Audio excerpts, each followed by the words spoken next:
Hello welcome back. അപ്പോൾ ഇന്നത്തെ recipe നല്ല സ്പൈസി ആയിട്ടുള്ള ചിക്കൻ പാസ്തേൻ്റെ റെസിപ്പിയാണ് കേട്ടോ കാണിക്കുന്നത്. അപ്പോൾ ഇത് നമുക്ക് ബ്രേക്ക്ഫാസ്റ്റ് ആയിട്ടും ഡിന്നറായിട്ടും അതുപോലെ കുട്ടികളെ ലഞ്ച് ബോക്സിലൊക്കെ കൊടുത്തേക്കാൻ പറ്റിയിട്ടുള്ള നല്ലൊരു ഐറ്റമാണ്. വേഗം തന്നെ എങ്ങനെയാണ് ഉണ്ടാക്കുന്നത് നോക്കാം. ഞാനിവിടെ മാക്രോണി വേവിക്കുന്നത് കുക്കറിലാണ് കേട്ടോ. അപ്പോൾ കുക്കറിൽ കുറച്ച് വെള്ളം വെച്ചിട്ടുണ്ട്. ഇനി അതിലേക്ക് മാക്രോണി ഇട്ട് കൊടുക്കാം. അപ്പോൾ ഞാനിവിടെ എടുത്തിട്ടുള്ളത് ഈ ഒരു ഷേപ്പിലുള്ളതാണ്. നിങ്ങൾക്ക് ഏത് ഷേപ്പ് വേണമെങ്കിലും എടുക്കാം.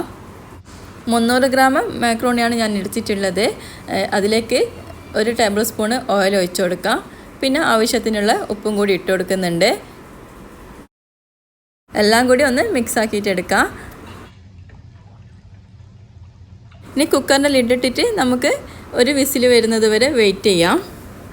എനിക്ക് വേണമെങ്കിൽ നമ്മൾ സാധാ മാക്രോണി വേവിക്കുന്നത് പോലെ വേവിച്ചെടുത്താലും മതി. ഞാനിത് വേഗം ചെയ്യേണ്ടിയിട്ട് കുക്കറിൽ വേവിച്ചിട്ടെടുക്കുന്നതേ ഉള്ളൂ.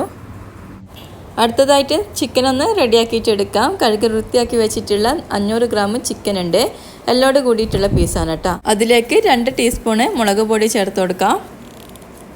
1/4 ടീസ്പൂണിലും കൂടുതലായിട്ട് മഞ്ഞൾപ്പൊടി ഇട്ട് കൊടുക്കുന്നുണ്ട്. ആവശ്യത്തിനുള്ള ഉപ്പും 1 ടീസ്പൂണ് വിനാഗിരിയും കൂടി ചേർത്ത് കൊടുക്കുന്നുണ്ട്. എല്ലാം കൂടെ ചിക്കനിലേക്ക് നന്നായിട്ട് മിക്സ് ആക്കിയിട്ട് എടുത്തിട്ടുണ്ട്. അപ്പോഴേക്കും നമ്മുടെ കുക്കറിൻ്റെ വിസിൽ വന്നിട്ടുണ്ട് കേട്ടോ. അപ്പോൾ ഒറ്റൊരു വിസിൽ വന്നാൽ മതി. പ്രഷർ പോകുന്നത് വരെ നമുക്ക് വെയിറ്റ് ചെയ്യാം. അപ്പോഴേക്കും നമ്മുടെ ചിക്കനൊന്ന് ഫ്രൈ ചെയ്തെടുക്കാം. അപ്പോൾ അതിനായിട്ട് ഞാനിവിടെ ഒരു ചീനച്ചട്ടി വെച്ചിട്ടുണ്ട്. അതിലേക്ക് ഓയിൽ ഒഴിച്ചിട്ട് ചൂടാക്കി കഴിഞ്ഞാൽ നമ്മുടെ ചിക്കൻ്റെ പീസ് ഇട്ട് കൊടുക്കാം.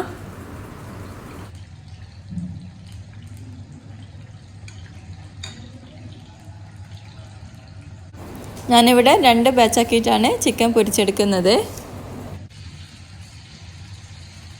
അധികം ഡ്രൈ ആയി ക്രിസ്പി ആയിട്ട് ചിക്കൻ പൊരിച്ചെടുക്കണ്ട.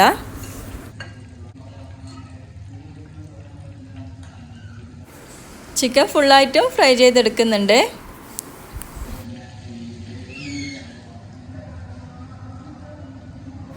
അപ്പോഴേക്കും കുക്കറിൻ്റെ പ്രഷറൊക്കെ പോയിട്ടുണ്ട്. അപ്പോൾ നമുക്കിതൊന്ന് ഓപ്പൺ ചെയ്ത് നോക്കാം. നല്ല പെർഫെക്റ്റ് ആയിട്ട് തന്നെ മക്രോണി വെന്ത് വന്നിട്ടുണ്ട് കേട്ടോ. അപ്പോൾ ഒറ്റൊരു വിസിൽ വന്നാൽ മതി. അപ്പോൾ അതിനുശേഷം നമുക്കത് ഒരു സ്റ്റെയിനറിലേക്ക് മാറ്റാം.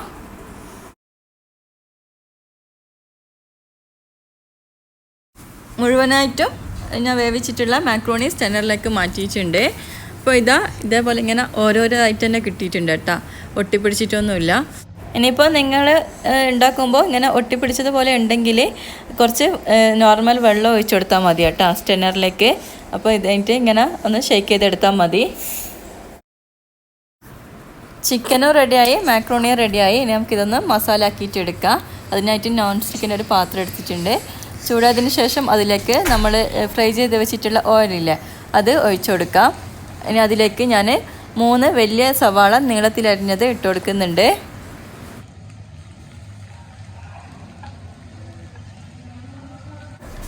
മസാലയ്ക്ക് ആവശ്യമായിട്ടുള്ള ഉപ്പും കൂടി ഇട്ട് കൊടുത്തിട്ട് നന്നായിട്ടൊന്ന് വഴറ്റിയെടുക്കണം.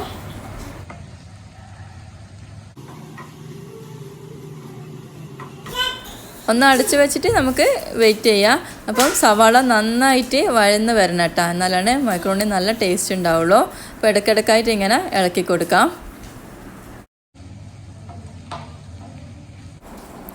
2 ടീസ്പൂൺ ഇഞ്ചി വെളുത്തുള്ളി പേസ്റ്റും കൂടി ചേർത്ത് കൊടുക്കാം. ഇതും കൂടെ നന്നായിട്ടൊന്ന് വഴറ്റിയെടുക്കുന്നുണ്ട്.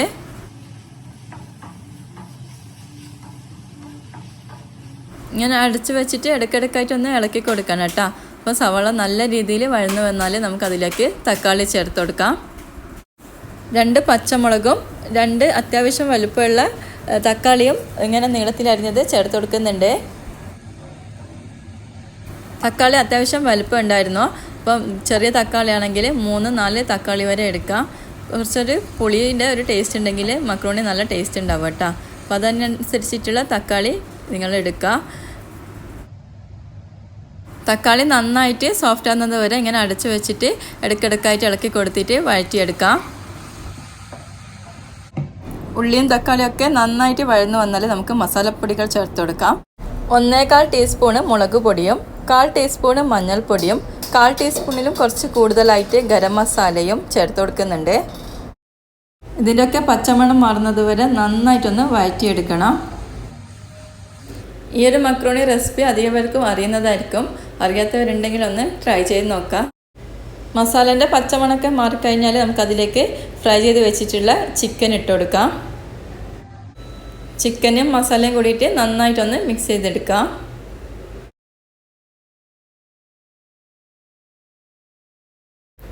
ഇനി അതിലേക്ക് നമ്മൾ വേവിച്ചിട്ടുള്ള മാക്രോണി ഇട്ട് കൊടുക്കാം.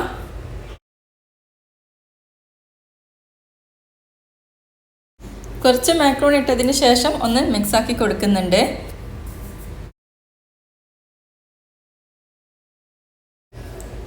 അതിനുശേഷം നമ്മൾ ബാക്കി വന്നിട്ടുള്ള മാക്രോണിയും കൂടി ഇട്ട് കൊടുക്കാം.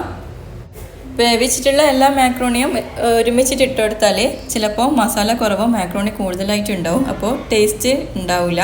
അപ്പോൾ ഈ രീതിയിലാണെങ്കിൽ നമുക്ക് മസാലയ്ക്ക് കണക്കായിട്ടുള്ള മാക്രോണി ഇട്ട് കൊടുക്കാം. ഇപ്പോൾ ഞാൻ എടുത്തിട്ടുള്ള ഫുള്ളായിട്ടുള്ള മാക്രോണിയും മസാലയും കറക്റ്റ് തന്നെയാണ്. ഫുള്ളായിട്ട് ഇട്ട് കൊടുത്തിട്ടുണ്ട്. ലാസ്റ്റായിട്ട് എല്ലാം മിക്സാക്കിയതിന് ശേഷം കുറച്ച് മല്ലിയിലയും കൂടി ഇട്ട് കൊടുക്കുന്നുണ്ട്. ഇതാ നമ്മുടെ ടേസ്റ്റി ആയിട്ടുള്ള spicy chicken masala pasta ready ആയിട്ടുണ്ട്. പാസ്ത ഇഷ്ടമില്ലാത്തവർക്ക് പോലും ഈ രീതിയിൽ ഉണ്ടാക്കിയാൽ എന്തായാലും ഇഷ്ടമാവും. എന്തായാലും ഒന്ന് ട്രൈ ചെയ്ത് നോക്കാം. അപ്പം ഇൻഷാ അല്ലാഹ് മറ്റൊരു വീഡിയോ ആയിട്ട് കാണാം. അസ്സലാമു അലൈക്കും.